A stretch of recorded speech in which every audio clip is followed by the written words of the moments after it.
what percentage of the folks that are struggling do you think it's faith in Jesus that can turn it around, right? Versus a lack of access to information, good information, versus a lack of useful skills and how to build those, versus like actual things that are suppressing people. You know what I mean? Like how would you, like if you had to break it down from in terms of the way you grew up, right? How would you sort that in terms of what's causing people who are in poverty to stay in? Because my view is that unfortunately, in any system, power and money are always going to flow up. It's always going to go up, and that's like the 20/80 principle, right?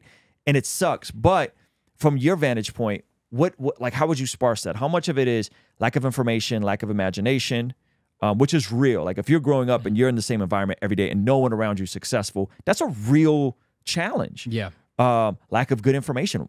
Okay, everyone's telling me to go to college, but you know what? If I went and became a plumber, I'd actually make more money than the dude that went to college. That's information.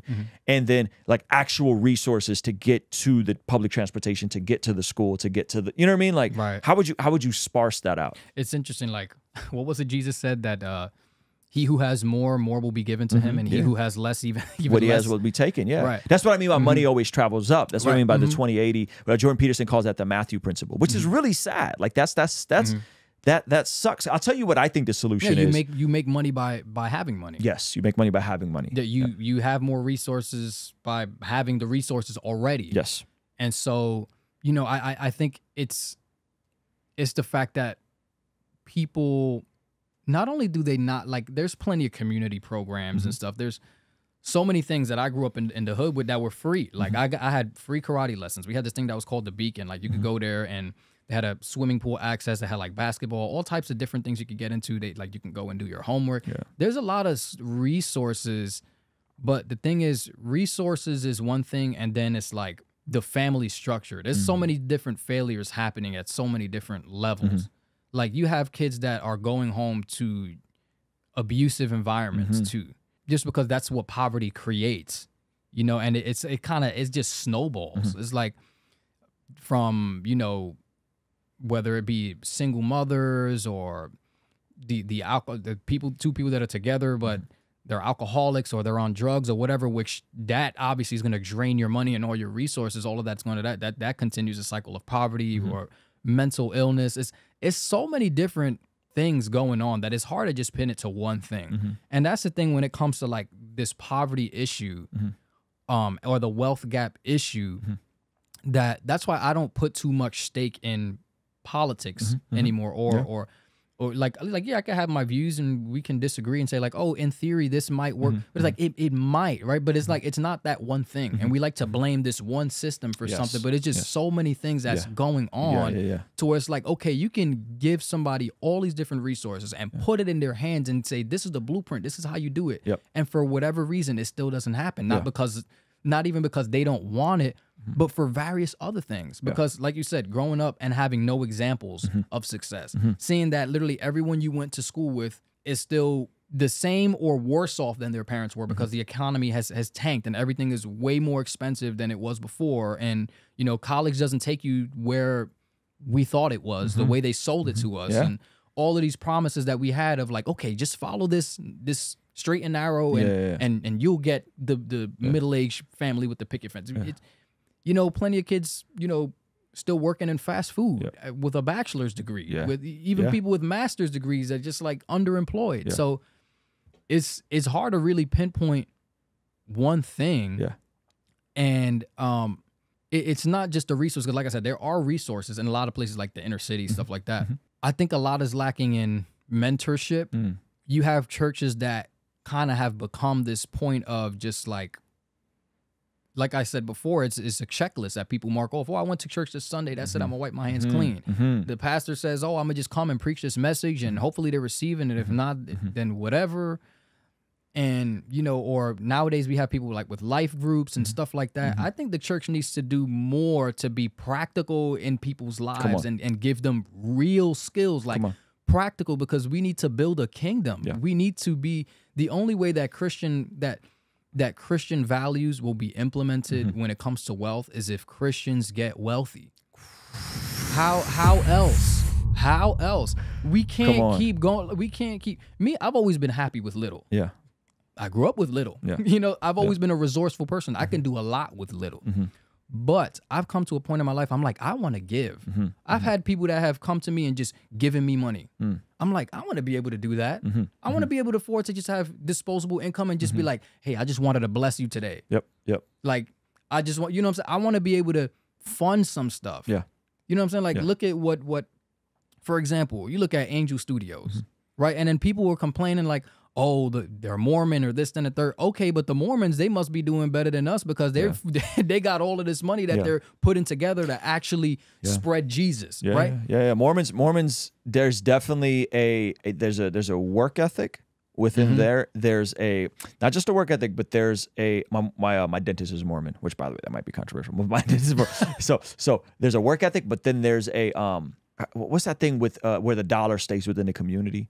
Like group economics. Group economics. There's group economics, right? Which the Jewish people are really good at, and then the Mormons are really good at. That's literally what who Dr. Umar Johnson, he always talks about that. He's like, the Jews always keeping their money together, and we need to do the same thing. Yeah, and so do the Mormons, right? The Mormons hire their own. They go to their own, and there's a lot of successful business people and just people that crush it in the marketplace in the Mormon. So here's kind of piggybacking on that. So here's my solution, which kind of echoes what you're saying. So my solution, like I go back to scripture like you do, and I look at Matthew 24 and 25. Matthew 24, end times, the desolation of abomination.